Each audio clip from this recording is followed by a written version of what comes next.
사무엘상 20장 14절에서 17절까지입니다. 구약성경 433페이지 정도에 있습니다.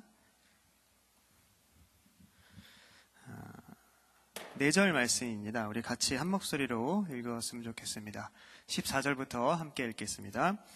너는 내가 사는 날 동안에 여호와의 인자하심을 내게 베풀어서 나를 죽지 않게 할 뿐만 아니라 여호와께서 너 다윗의 대적들을 지면에서 다 끊어버리신 때에도 너는 내 인자함을 내 집에서 영원히 끊어버리지 말라 하고, 이에 요나단이 다윗의 집과 언약하기를 여호와께서는 다윗의 대적들을 치실지어다 하니라. 다윗에 대한 요나단의 사랑이 그를 다시 맹세하게 하였으니 이는 자기 생명을 사람한 같이 그를 사랑함이었더라. 아멘. 오늘은 다윗 6번째 시간입니다. 적대감 속에서 피어오르는 꽃이라는 제목으로 함께 말씀을 나누도록 하겠습니다. 오늘 찬양을 굉장히 하나님께 영광을 돌리는 찬양을 드려서 저도 굉장히 하나님의 마음을 또 하나님께 영광 돌리는 그런 예배가 될 줄 믿습니다. 우리 오늘 본문이 또 생명같이 사랑하는 그러한 이야기이기 때문에 옆 사람하고 같이 인사했으면 좋겠어요. 주님 안에서 사랑합니다. 이렇게 그윽한 눈빛으로 바라보며. 네, 감사합니다. 네.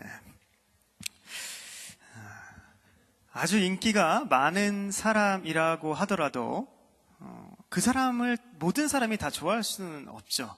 우리는 그거를 너무나 잘 알고 있습니다.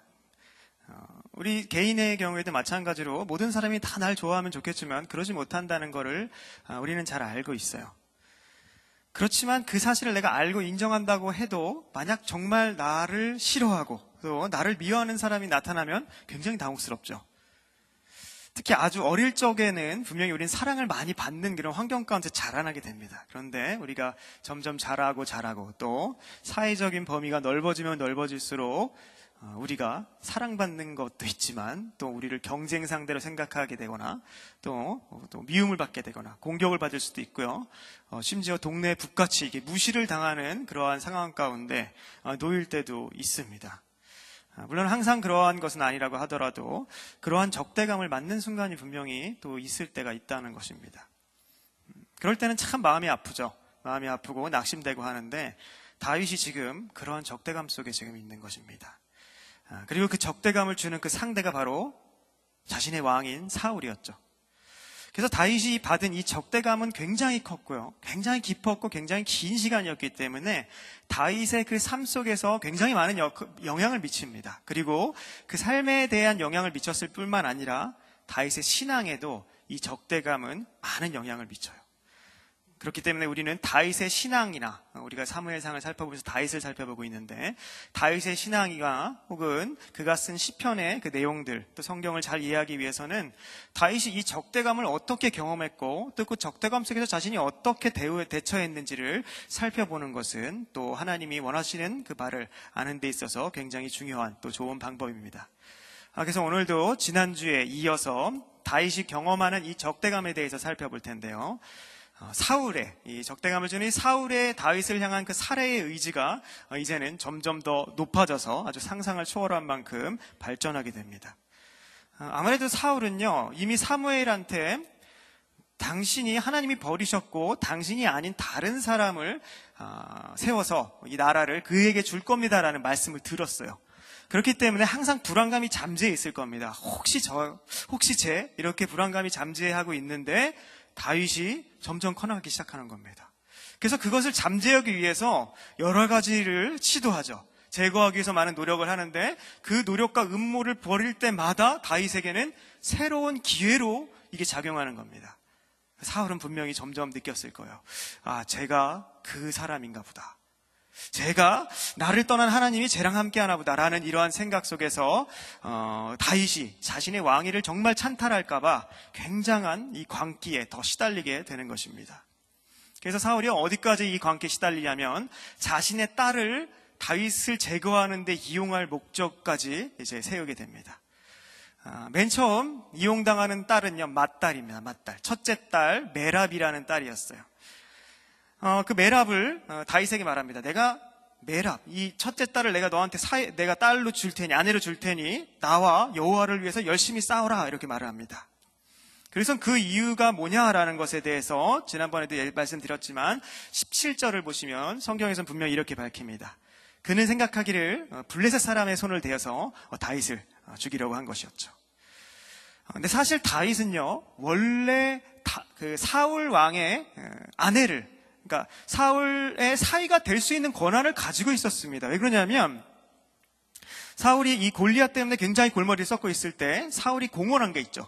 만약에 골리앗을 쳐 죽인 사람은 내가 내 딸을 아내로 삼게 해주고 모든 세금을 면제해주겠다고 분명히 선언을 했습니다. 그렇기 때문에 다윗은 골리앗을 쳐 죽였기 때문에 당연히 사울에게 딸 주십시오, 내가 사위 되겠습니다라고 할 권한이 있습니다. 그럼에도 불구하고 다윗은요, 이 사울의 말에, 내 딸을 주겠다라고 하는 말에 굉장한 겸손한 태도를 보입니다. 18절을 보시면요, 사울에게 이렇게 다윗이 말합니다.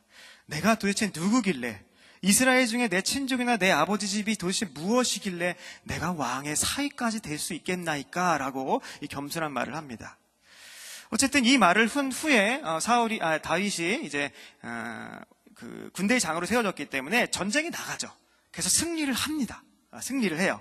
그래서 이제 메랍을 얻을 시기가 됐습니다. 그런데 그때 뭐 하냐면 사울이 메랍을 다른 사람의 아내로 이제 줘버립니다. 다른 사람이랑 결혼을 시켜버려요. 이 일을 왜 했냐면 다윗을 열받게 하는 거죠. 다윗의 명예를 굉장히 상하게 함으로써 다윗을 분노하게 하는 겁니다. 정당한 권리가 있는데 그걸 뺏어버리는 거죠. 그래서 만약 얘가, 이 다윗이 분노를 하면 그걸로 책을 잡아서 다윗을 좀 제거할 수 있겠구나라는 생각이 있었던 겁니다. 그런데 다윗은요, 여기에 전혀 미동하지 않았어요. 왜냐하면 자기가 왕의 사위가 된다는 것에 아주 큰 마음을 그렇게 막 품고 있지 않았거든요. 하나님이 주시면 얻지만 그렇지 않으면 아니다라는 생각을 가지고 있었기 때문에 아니니까 그냥 넘어간 겁니다. 근데 이 태도를 사울은 열이 받는 거예요. 내가 목적을 실패한 겁니다. 그래서 얘가 내가 또 다시 한번 기회를 삼아야 되는데 어떻게 해야 되나라고 고민하던 찰나에 아주 좋은 또 기회를 잡습니다. 그게 뭐냐면 다른 딸인 미갈이 다윗을 사랑한다는 이러한 말을 들었습니다. 그래서 미갈이 사랑한다는 말을 듣자마자 또 좋은 기회가 왔다. 다윗을 제거할 수 있는, 또 미갈을 이용해서 제거할 수 있는 좋은 기회가 왔다고 생각하고 좋아합니다. 그래서 결국 이 미갈이 이제 다윗과 결혼하게 되는데, 그 미갈이 누구냐면요, 다윗이 나중에 한 20년 후에 이스라엘 왕으로 이제 실제로 등극을 하죠. 그때 예루살렘에서 왕으로 받았을 때 가장 먼저 한 일이 무엇이었죠? 하나님의 법궤를 예루살렘으로 갖고 오는 일이었습니다. 그래서 그때 뭐 여러 가지 일이 있었지만 결국엔 그 법궤가, 하나님의 법궤가 예루살렘 성 안으로 들어올 때 다윗이 너무 기뻤죠. 하나님이 자기와 함께 할 수 있겠구나라는 이 생각에 너무 기뻐서 막 춤을 춥니다. 그때 다윗처럼 춤을 추면서, 이 찬양이 거기서 나온 거죠. 춤을 추면서 옷이 다 막 벗겨지죠. 너무 기쁜 나머지. 근데 그거를 창밖으로 가만히 보고 있다가 다윗에게 당신이 왕이 해서는 안 될 일을 했습니다, 백성들 앞에서라고 뭐라고 하는 사람이 바로 그 미갈이에요. 하여튼 그 미갈인데, 그 미갈이 뭐 어떤 상황 때문에 그렇게 된지는 모르겠지만 이 당시만 해도 다윗을 굉장히 사랑하는 마음이 있었다는 겁니다. 그래서 사울은요, 이 미갈을 다윗에게 미갈을 주겠다, 이런 이제 얘기를 합니다. 대신에 조건을 하나 겁니다. 내가 미갈을 너에게 아내로 줄 텐데 조건이 하나 있다. 그거는 할례 받지 않은 그 블레셋 사람들을 죽여서 그 죽인 사람들의 포피 100개를 가져와라, 이럽니다. 포피는 설명 안 해도 아시겠죠? 할례 받지 않은 사람들이니까 그걸 갖고 오라는 겁니다. 근데 사실 블레셋 사람들은요, 할례를 굉장히 증오하고 경멸하는 행위라고 생각을 했어요. 그래서 다윗이 그 블레셋, 그 골리앗을 쳐 죽일 때도 이 할례 받지 않는 저자가 누군데 하나님의 군사를 모욕하느냐라고 했듯이 블레셋은 할례를 받는 거를 경멸하는 사람들이었습니다. 그런데 그런 사람들을 죽일 뿐만 아니라 그 사람들의 할례의 그 포피를 다 베서 갖고 와라, 100개를. 굉장히 어려운 일이죠. 뿐만 아니라 블레셋에 모욕감을 주는 행위란 말입니다. 그러니까 블레셋에게 진노를 받으려고 하는 이러한 일을 계획한 거죠. 그래서 결국에 블레셋 사람들에게 다윗이 이제 살해를 당하라, 이런 음모를 꾸민 겁니다. 딸의 그 사랑의 마음을 굉장히 악하게 지금 이용하고 있는 겁니다. 그런데요, 다윗이 이 일을 또 당연히 해냈겠죠. 다윗은 진짜 싸움을 굉장히 잘했던 사람인 것 같습니다. 포피 100개가 아니라 200개를 사울에게 갖다가 바칩니다. 그래서 사울은 이제는 어쩔 수가 없구나 그러면서 위가를 이제 아내를 주게 되는데, 근데 이때부터 사울이요, 다윗을 얘가 보통 사람이 아니구나라는 것을 이제 느끼게 됩니다. 감지하게 되는데, 그게 28절, 29절에 나옵니다. 한번 같이 읽어볼게요. 28절 시작. 여호와께서 다윗과 함께 계심을 사울이 보고 알았고 사울의 딸 미갈도 그를 사랑하였으므로 사울이 다윗을 더욱더욱 두려워하여 평생에 다윗의 대적이 되니라. 다윗이 아무래도 이상하다고 생각이 된 거죠. 하나님이 이 다윗과 함께 하는구나를 이제 좀 감지하게 된 겁니다. 근데 29절 보면은 성경에 이런 구절이 또 있을까 싶을 정도로 사울이 다윗을 더욱더욱 두려워했다고 나옵니다. 더욱더욱. 참 특이한 구절이에요, 성경에서. 그러니까 그만큼 이 사울은 굉장한 이상한 느낌을 들었다는 거죠. 그런데 재미있는 거는, 그러면 하나님이 함께하는 자고 다윗이 하나님이 함께하는 자기 때문에 두려움이 임했다면 다윗에게 잘해줘야죠. 이제는 적대감을 포기해야 하고, 내가 잘못했구나, 그럼 내가 회개하고 다윗을 좀 잘 돌봐서 잘 키워야겠다라고 생각을 해야 하는데, 악한 자들은 그렇지가 않다는 거예요. 악은요, 절대로 악한 마음을 쉽게 포기하도록 내버려두지 않습니다. 그래서 죄는 끝을 봐야지만 끝이 나요. 굉장히 미련한 건데 그게 죄악의 습성이고 속성입니다. 그래서 여러분이 만약에 내가 모른 채로, 내가 그런 사람이라고 의도하지 않은 채로 나도 모르게 악에 빠져 있다면 최대한 의지를 발휘해서 그 악에서 빠져나오라고 노력하지 않으면, 몸부림치지 않으면 그 악 가운데 거하게 됩니다. 반대로요, 그렇게 악을 행하는 자가 아니라 내가 악을 당하는 자가 됐을 때 자신의 그러한 선함이 최대한대로 내가 정말 선하게 해야지 해도 그 악을 쉽게 정복할 수 없다는 것을 기억하시기 바라요. 악의 속성이 그런 거예요. 내가 아무리 그 악한 것을 당한다고 해도, 내가 정말 선하게 대한다고 해도 그 악을 행하는 사람들은요, 그 선을 보고 더 악하게 할 수 있다는 겁니다. 그게 악의 속성이에요. 그럼 더 아프겠죠. 내가 이렇게 계속 선하게 해도 되나? 그냥 확 제껴버릴까? 나 능력도 되는데, 힘도 되는데. 다윗은 분명히 능력이 있었단 말이에요. 사울을 제낄 능력이 있었어요. 그렇지만 그러지 않았습니다. 왜냐하면 하나님의 섭리를 믿었기 때문에 그래요. 분명히 아무것도 모르는 저 사람이 나를 저렇게 하는데 이거 확 해버려? 라는 마음은 하나님이 원하시는 마음 아니거든요. 하나님이 허용하시는 부분이 무엇일까까지 생각을 하면서 기다리는 겁니다. 그러면요, 악은요, 절대로 선을 이길 수 없다는 걸 기억하세요. 왜냐하면 예수님이 선으로 악을 이기셨어요. 예수님을 향한 수많은 악이 있었지만 예수님의 선은요, 다 당하는 것처럼 보였지만 결국엔 악을 꺾으셨습니다. 그리고 세상의 모든 권세를 받으신 분이 바로 그 선인 예수님이고, 그 예수님이 이기신 선 안에서 우리는 살아갈 수 있는 자녀됨의 권세를 얻은 자들이라는 것을 기억하고 끝까지 선으로 대해서 선으로 이기시는 걸 맛보아 알기를 바랍니다. 어쨌든 사울은 다윗을 이렇게 특별하다 느꼈는데, 이 특별하다 느낀 건요, 사울만 그런 게 아니었습니다. 블레셋뿐만 아니라 모든 자들도 이렇게 특별함을 주는데 30절입니다. 제가 읽어보면요, 블레셋 사람들의 방백들이 싸우러 나오면 그들이 나올 때마다 다윗이 사울의 모든 신하보다 더 지혜롭게 행하매 이에 그의 이름이 심히 귀하게 되니라. 다윗이 이스라엘뿐만 아니라 블레셋에게도 굉장히 귀한 게, 좀 특별하게 이렇게 생각이 된 겁니다. 그래서 이 30절의 의미는 뭐냐면, 사울이 바랬던 블레셋 사람들이 다윗을 살해해버리게 하는 그런 음모가 실패했구나라는 것을 우리는 알게 하죠. 결국엔 다윗에게 이것조차 좋은 기회로 제공됐을 뿐이었습니다. 그래서 사울이 이제 이것까지 실패하자 얼마간의 시간을 보냅니다. 근데 그 악의 마음은 제거하지 못한 상태예요. 그러다 보니까 사울이 이제는 도저히 자신의 악을 참지 못하겠는지 자신의 신하들에게, 전령들에게, 바로 옆에 있는 측근들인 전령들에게 다윗을 죽여라라고 직접 이제 명령을 내립니다. 이젠 직접 죽이겠다는 거죠. 그래서 신혼의 행복을 단 며칠이 됐던 좀 느끼고 있었던 그 미갈이 어찌어찌 하다 보니까 이 소식을 듣게 됐습니다. 자기 아버지가 다윗을 죽이려고 지금 명령을 내렸구나를 알게 돼요. 그래서 다윗한테 가서 당신 지금 도망쳐야지만 살 수 있습니다라고 얘기를 하죠. 그래서 미갈이 다윗을 창에서 내립니다. 창에서 내려서 다윗을 도망가게 하죠. 그리고는 다윗의 침상에다가 이제 우상, 사람 키만한 그 우상을 갖다 놓고 머리에는 가발을 씌우고 이불을 덮어버립니다. 그래서 사울의 전령들이 다윗을 죽이러 왔을 때 미갈이 다윗이 지금 너무나도 아파서 병들어 있습니다. 보십시오라고 해서 한번 죽을 이런 기회를 모면하게 됩니다. 그래서 전령들이 그냥 돌아가게 돼요. 당시에는 또 왕의 상이었으니까 그냥 바로 죽이지 못한, 아픈 사람을 바로 죽이지 못한 또 이러한 일이 또 있었던 것 같습니다. 어쨌든 그 위기를 모면하게 돼요. 근데 정말 이 하나님의 사람이라는 특징이 또 여기서 나옵니다. 굉장히 악한 거를 당해요. 다 당하는 것 같은데 아주 끝까지 당하지 못하게, 죽음까지 당하지 못하게 하는 게 바로 하나님의 섭리라는 거예요. 하나님은요, 도와주실 때가 되면 분명히 건져주십니다. 그게 하나님의 은혜예요. 누가 그랬죠? 이 비슷한 현상이 라합이 정탐꾼들이 여리고에 왔을 때 이렇게 달아내렸죠. 그래서 살려주는 것도 있고, 바울이 다메섹 가서 전도를 할 때 유대인들이 다 쳐 죽이려고 그랬을 때 광주리에 달아서 제자들이 내려서 도망가게 하죠. 이 비슷한 게 이 다윗한테도 있었던 겁니다.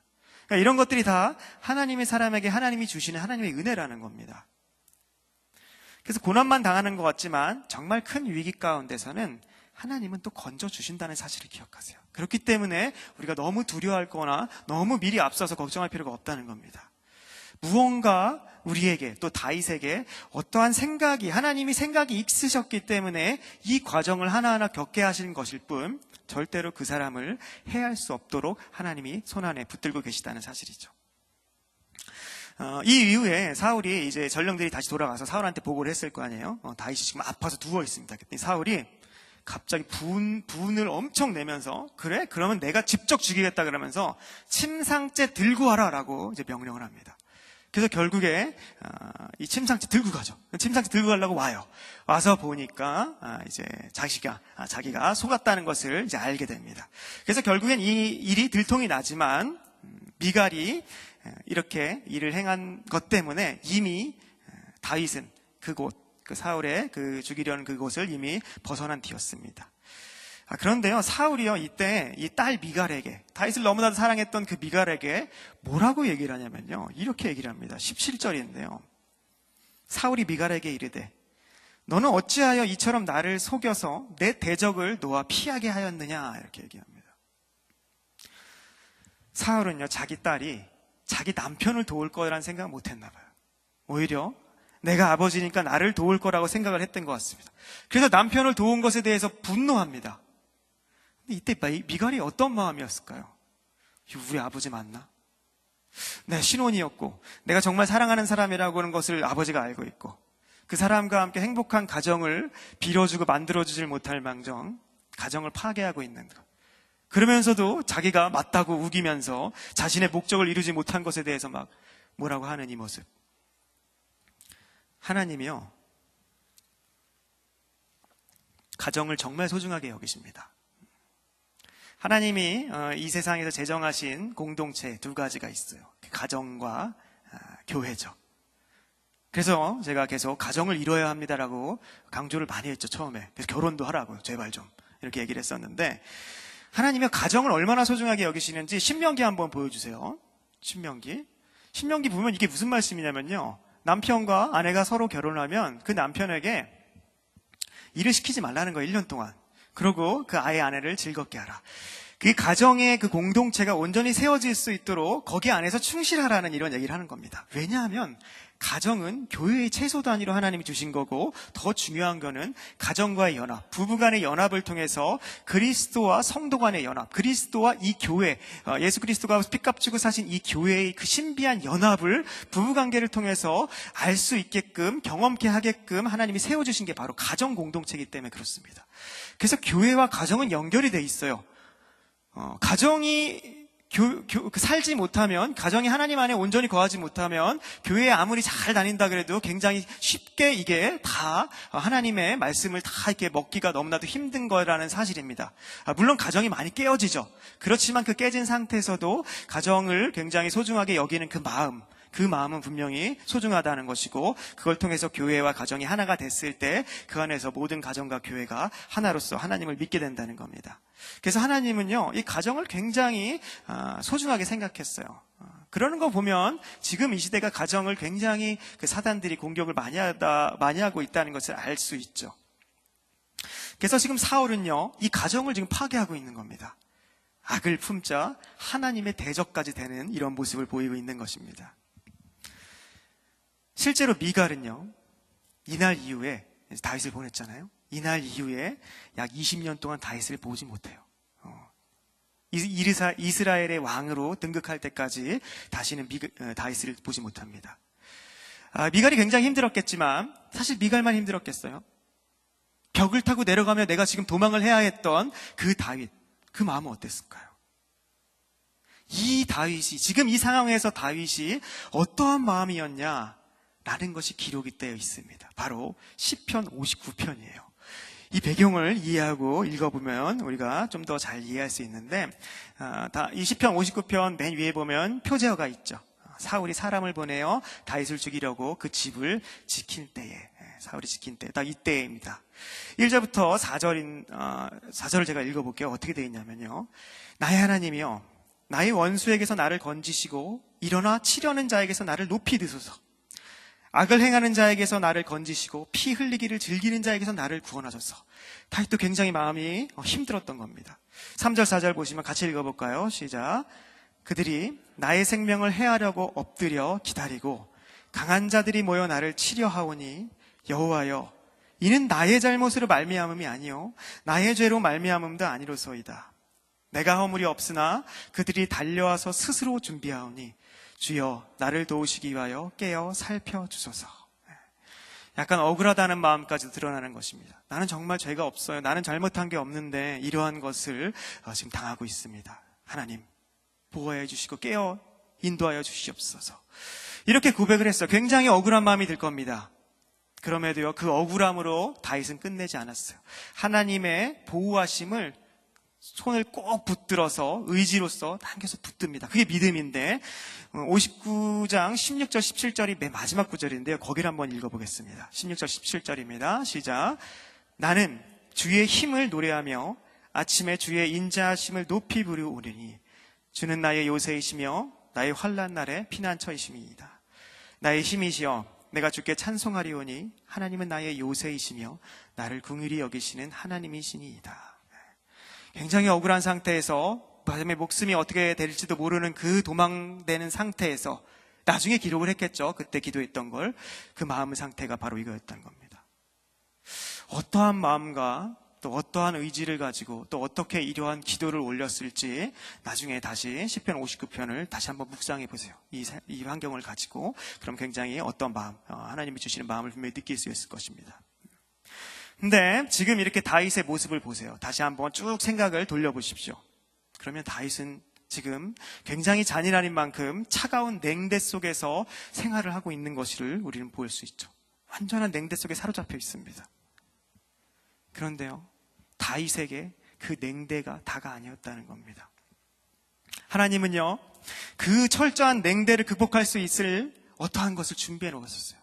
겉으로는 굉장히 작아 보이는 것인데 굉장히 거대한 얼음을 뚫고 화산이 열기가 폭발하듯이 그러한 뜨거운 사랑 이야기를 이 다윗의 냉대 속에 넣어 넣으셨습니다. 이게 바로 고난 중에 하나님의 사람에게 베푸시는 하나님의 강력한 은혜인데, 여기서는 바로 우정으로 표현되는 이웃 사랑으로 등장합니다. 바로 요나단과의 사랑 이야기입니다. 요나단은 잘 알다시피 사울의 아들이었습니다. 그리고 용맹한 장수였어요. 또한 믿음까지도 신앙이 좋다고 인정받는, 이스라엘에게 사랑받는 그런 사람이었습니다. 쉽게 말하면 다음 왕권을 차지하게 될 왕자 중의 왕이었어요. 분명히 쟤는 왕이 될 수 있겠구나라고 생각하는 그런 왕자였던 겁니다. 그런 사람이라면 왕이 이제 되어야만 하는 이 다윗과는 대적관계가 사실 될 수밖에 없는 직접적인 인물이 요나단이에요. 그런데 요나단은 오히려 자신의 모든 마음과 자신의 사랑을 다윗에게 다 바칩니다. 이게 바로 심각한 냉대 속에서 감춰둔 하나님의 은혜의 선물입니다.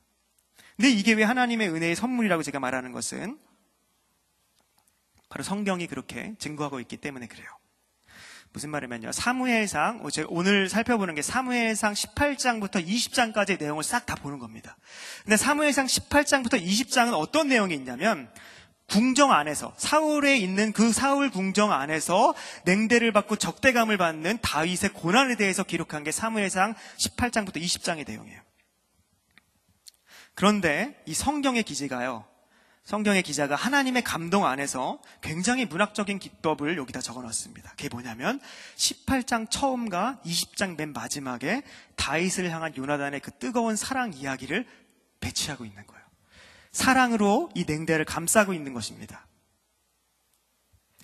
그래서 뼈아픈 냉대의 깊은 얼음 속에서 아주 뜨겁게 피어나는 그 하나님의 사랑과 그 요나단의 사랑으로 아름다움을 극대화시키고 있는 겁니다. 이게 바로 이웃사랑인데요. 18장 1절부터 4절을 보시면요, 1절만 같이 읽어보겠습니다. 시작. 다윗이 사울에게 말하기를 마침에 요나단의 마음이 다윗의 마음과 하나가 되어 요나단이 그를 자기 생명같이 사랑하니라. 요나단이요, 갑자기 다윗의 마음과 하나가 됐다 그래요. 그리고 자기의 생명같이 사랑을 갑자기 하게 됩니다. 3절을 보시면 또 얘기 나오죠. 요나단은 다윗을 자기 생명같이 사랑하여 더불어 언약을 맺죠. 4절 보시면 요나단이 자기가 입었던 겉옷을 벗어 다윗에게 줍니다. 언약을 맺고 이거를 하는 거, 이 행위를 하는 겁니다. 그리고 자기의 군복과 칼과 활도 다 그렇게 주는 것입니다. 이 말씀은 18장 1절 말씀은 어느 때에 나왔냐면, 다윗이 골리앗을 무찌르고 골리앗의 머리를 들고 사울 앞에 딱 갔던 때가 있죠. 그때예요. 그때 요나단이 다윗을 처음 본 겁니다. 어떠한 이유에서 정확한 건 모르겠지만 요나단이 갑자기 다윗을 사랑하게 된다는 것입니다. 이게 사실 하나님의 은혜예요. 왜냐하면 요셉이 옥에 갇혔을 때 간수장에게 사랑을 받아요. 왜 그랬을까요? 하나님의 은혜였어요. 에스더가 그 넓은 페르시아 황제인 제국의 왕인 아하수로 왕의 간택이 되죠. 너무나도 갑자기 사랑스러워 보입니다. 그 에스더 보면 갑자기 사랑스러워 보이더라, 이런 얘기가 써 있어요. 이런 게 바로 하나님의 인도하심 속에서 사람이 마음에 움직이는 것을 요나단이 지금 가졌다는 겁니다. 근데 요나단은 아직 다윗이 어떤 사람인지는 잘 몰랐습니다. 그래서 언약을 맺으면서 자기가 입었던 옷과 모든 것을 다윗에게 건져주는데, 이 모습은 뭘 상징하냐면 다윗에게 자신의 모든 것을 넘겨주는 것을 상징합니다. 그래서 엘리야가 엘리사에게 겉옷을 넘겨주죠. 이런 것처럼 자신의 모든 권세와 권리를 넘겨주는 모습을 사실 상징하고 있는데, 요나단은 아직 다윗이 누군지 정확히 몰랐단 말이죠. 원래 다윗은 하나님의 기름 부음을 받아서 왕이 될 자였습니다. 근데 그 사실을 미리 마치 안 것처럼 그렇게 자신의 것들을 다 내려놓고 다윗을 섬기겠다고 언약을 하는 모습을 요나단은 한 겁니다. 사울의 아들이었지만 사울과는 완벽한 대척점에 서서 그 무엇보다도 이렇게 하는 것이 바로 다윗을 왕으로 세우고자 하는 하나님의 뜻에 부합하는 이 행위를 요나단은 하고 있다는 것입니다. 그래서 이로써 요나단은요, 하나님을 내가 잘 믿고, 하나님을 잘 믿었던 요나단이거든요. 믿고 사랑하는 자로서, 하나님을 사랑하는 자로서 하나님이 원하시는 이웃사랑이 무엇인지에 대해서 아주 잘 보여주고 있어요.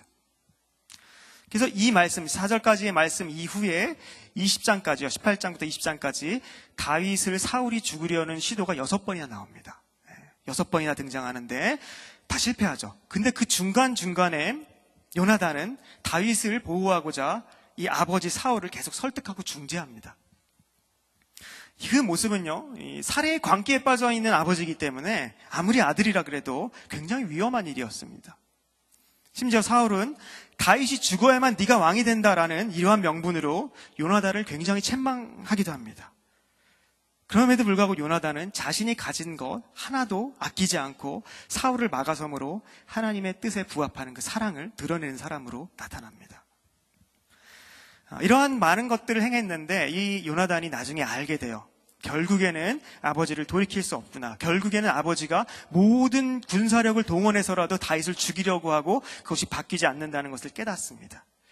그래서 요나단이 할 수 있는 마지막 일, 이 다윗을 사울의 궁정에서 완전히 도피시키고 완전히 탈출시키는 그걸 이제 행하게 됩니다. 그게 20장 마지막 이야기예요. 그걸로 이제 20장이 마무리가 되는데, 그 20장 후로는 그럼 21장부터 뭐가 나오겠어요? 다윗이 광야에 가서 이제 훈련을 하고 시험을 받는 이러한 일이 나오게 됩니다. 어쨌든 이 둘의 작별에 대한 20장의 말씀을 한번 같이 보겠습니다. 어떠한 사랑인지 14절부터 17절까지인데요. 14절 제가 읽어보면요, 요나단의 말입니다. 너는 내가 사는 날 동안에 여호와의 인자하심을 내게 베풀어서 나를 죽지 않게 할 뿐만 아니라 여호와께서 너 다윗의 대적들을 지면에서 다 끊어버리신 때에도 너는 내 인자함을 내 집에서 영원히 끊어버리지 말라 하고, 이에 요나단이 다윗의 집과 언약하기를 여호와께서는 다윗의 대적들을 치실지어다 하니라. 17절에 다윗에 대한 요나단의 사랑이 그를 다시 맹세하게 하였으니 이는 자기 생명을 사랑한 같이 그를 사랑함이었더라. 요나단이 얼마나 다윗을 사랑한지 알겠죠. 그리고 지금 이 말씀에서 요나단이 전제하고 있는 게 있습니다. 그게 뭐냐면 요나단도 이제는 다윗이 왕이 되어야만 한다는 것을 분명히 전제하고 말을 하고 있다는 겁니다. 그래서 내가 하나님의 마음을 알았다. 네가 왕이 되는 게 맞아.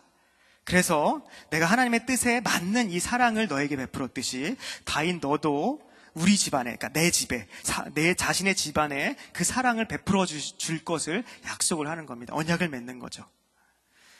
근데 20장 14절부터 17절은 요나단의 입장에서만 서술되었기 때문에 다윗도 정말 서로를 사랑했을까 싶지만 둘의 진짜 마지막, 정말 이제 완전히 헤어지는 그 장면을 보면 서로를 얼마나 사랑했는지가 드러나는데요. 41절, 42절 한번 같이 읽어보도록 하겠습니다. 시작. 다윗이 곧 바위 남쪽에서 일어나서 땅에 엎드려 3번 절한 후에 서로 입 맞추고 같이 울되 다윗이 더욱 심하더니 요나단이 다윗에게 이르되 평안히 가라. 우리 두 사람이 여호와의 이름으로 맹세하여 이르기를 여호와께서 영원히 나와 너 사이에 계시고 내 자손과 내 자손 사이에 계시리라 하였느니라 하니 다윗은 일어나 떠나고 요나단은 성읍으로 돌아가니라. 다윗이 더욱 심하게 울었습니다. 요나단의 그 사랑을 받은 그 감격을 이제 헤어져야 하는 입장에서 너무나도 슬펐던 겁니다. 실제로 이후 다윗과 요나단은 다시 만나지 못해요. 요나단이 이 일 후에 한 13년 후에 사울과 블레셋과 전쟁을 할 때 이제 사울이 죽을 때 같이 요나단도 죽게 돼요. 그러고서는 다윗은 요나단과 다시 만나지 못합니다. 그래서 그 둘의 만남은요, 여기가 마지막이에요. 이 세상에서의 둘은 더 이상 같이 존재할 수 없었습니다. 너무 사랑했지만. 하지만 그들의 사랑과 그들이 하나님 안에서 맺은 언약은요, 죽어서도 계속됐습니다. 그래서 나중에 다윗이 이스라엘 왕으로 등극하게 됐을 때 사울의 집안의 모든 자들을 멸해야 되는 일이 생겼어요. 그럴 때 다윗이 이 요나단의 아들, 하나 남았던 그 아들인 무비보셋을 찾아서 다시금 자기 왕실로 끌고 와서 자기와 식사를 같이 하는 사람, 왕자의 대접을 해줍니다. 그래서 다시 세워줘요. 그런 언약을 계속 지속한 겁니다. 이게 바로요, 우정이라고 우리의 말로 부르는 이웃 사랑입니다. 우정 혹은 형제의 이웃사랑은요, 신앙에서 그렇게 중요하지 않는 것으로 우리는 취급합니다. 이웃사랑 중요하다고 생각해도 이런 것에 대해서 이게 정말 이 둘의 사랑 이야기라고 끝나고 더 이상의 어떤 관계를 하나님과 연결시켜서 생각하는 것을 많이 못한다는 겁니다. 그런데 우리 신앙에서요, 하나님을 사랑하고 하나님을 경외하는 만큼, 그리고 기도하기를 쉬지 않은 만큼 실제적으로 중요한 게 바로 이웃사랑이고 이러한 형제애고 우정입니다. 하나님의 뜻에 합당한 이웃사랑을 실천한 요나단의 모습을 생각해 보세요. 요나단은요, 이 다윗과의 사랑을 지켜내기 위해서 굉장한 대가를 지불했습니다. 아버지의 미움을 받았고 위험을 감수했고 왕이 될 자신의 미래까지도 이 사랑을 위해서 기꺼이 헌신했습니다. 희생했습니다. 그런데 이 희생이 얼마나 값진 것이냐면 이 헌신의 마음, 그 마음이 이 둘의 사랑을, 아무리 사울이 악한 마음을 품어도 이 둘의 사랑을 막거나 방해할 수가 없었어요. 그리고 더욱 이 사랑의 위대한 이유는 우리에게 베풀어진 예수 그리스도의 사랑이 바로 이러하기 때문입니다. 그리고 다윗이요, 이 사랑이 있었기 때문에 이 참혹한 냉대 속에서도 자신이 하나님과 함께하고 하나님이 보호하시고 있다는 사실, 그 믿음을 놓지 않을 수 있었다는 사실이에요. 다윗이라고 왜 낙심하지 않고 내가 혹시 하나님께 버림받은 것이 아닐까라는 걱정을 왜 안 했겠어요? 모든 인간에겐 그런 연약함이 있습니다. 그렇지만 어떠한 유익도 바라지 않은 채 자기를 바라보고 사랑해주는 사람, 그 요나단을 볼 때 다윗은 그 요나단의 사랑을 통해서 하나님을 본 겁니다. 아, 나에게 지금도 여전히 은혜를 베풀고 계시는구나, 하나님이. 그게 바로 요나단의 사랑에서 드러났다는 것입니다. 그래서 하나님에 대한 믿음을 포기하지 않을 수 있었던 힘이 바로 이웃사랑을 실천했던 요나단에게서 나왔다는 거예요. 우리에게도 이러한 사랑을 할 수 있는 친구가 있다면 그것은 정말 큰 하나님의 은혜일 겁니다. 그런데 여러분 주위를 보세요. 그런 친구가 여러분에게 지금 없을 것 같지만 지금 여러분 곁에 머물고 있는 사람들이 그런 사람이기를 알기를 바랍니다. 다른 목적과 어떠한 이유 없이, 이용하려는 생각 없이 나를 대하려는 사람, 그리고 나의 내면에 대해서 관심을 가지고 있는 사람, 약점을 잡거나 흠집을 내려고 이 사람을 나를 쳐다보는 것이 아니라 내 속을 좀 알고 싶어 하는 사람, 그리고 그 속을 함께함으로 그래 알아주고 싶다는 그 마음이 있는 사람, 여러분 주위에 있는 겁니다. 지금 우리가요 너무 부끄러움이 많아서 이걸 표현하지 못해서 그렇지 여기 있는 주변에 있는 이 사람들이 바로 이러한 사람들입니다. 여러분이 이 문 밖에 나가서 세상에 나가면 아무런 목적 없이 여러분을 대해주는 사람이 누가 있어요? 아무런 목적 없이 여러분의 내면에 관심을 갖는 사람은 아무도 없습니다. 그래서 지금 있는 사람들이 내 마음에 흡족하지 않고 내 마음에 만족되지 않고 좀 부족한 사람처럼 보인다고 하더라도 나의 요나단, 나의 다윗은 여기에 있는 겁니다. 이들과 더욱 사랑을 나누기를 기도합시다. 그리고 이 사람들과의 사랑을 통해서 우리 모두가 하나님의 사랑으로, 하나님의 사람으로 더욱 굳건하게 세워질 줄 믿습니다. 이것이 바로 하나님이 우리를 이 자리 가운데, 이 한 자리 가운데 불러주신 이유예요. 그리고 이것이 바로 하나님이 우리를 보호하시고 우리와 함께 하시는구나를 생각할 수 있는 증거자들입니다. 냉대와 무시와 조소, 이용이 가득한 세상에서 여기 모인 사람들과 서로가 자신의 것을 모두 내려놓고, 요나단처럼 모든 것을 내려놓고 선에 합당한 대가를 넉넉히 지불하여 서로 사랑하면 우리는 악을 이길 수 있습니다. 마치 거대한 얼음 속에서부터 올라오는 뜨거운 화산처럼 선으로 악을 이기는 주님의 사랑스러운 우리 하나님의 자녀들이 다 되기를 간절히 축복합니다. 기도하겠습니다. 하나님 감사합니다. 하나님 우리를 구원하시고 또 하나님을 우리를 보호하시고 하나님이 우리를 놓지 않으시고 항상 함께해 줄 믿습니다. 또한 아버지께서 허락하사 좋은 또 사랑하는 우리 주변의 사람들을 베풀어 주셨으니 감사합니다. 이들과 정말 우리의 내면과 또 하나님을 알아가는데 더욱더 사랑을 나눌 수 있게 도와주시옵시고 요나단과 다윗의 모습처럼 서로를 사랑함으로 하나님의 은혜를 경험하고 하나님과 온전히 함께하며 하나님의 보호하심을 알게 되는 귀한 자들 다 될 수 있도록 이 공동체를, 이 교회를 축복하여 주시옵소서. 감사드리고 예수 그리스도의 이름으로 기도드리옵나이다. 아멘. 우리 찬양 한 곡 하고 함께 기도하고 우리가 하나님의 마음을 갖도록 하겠습니다.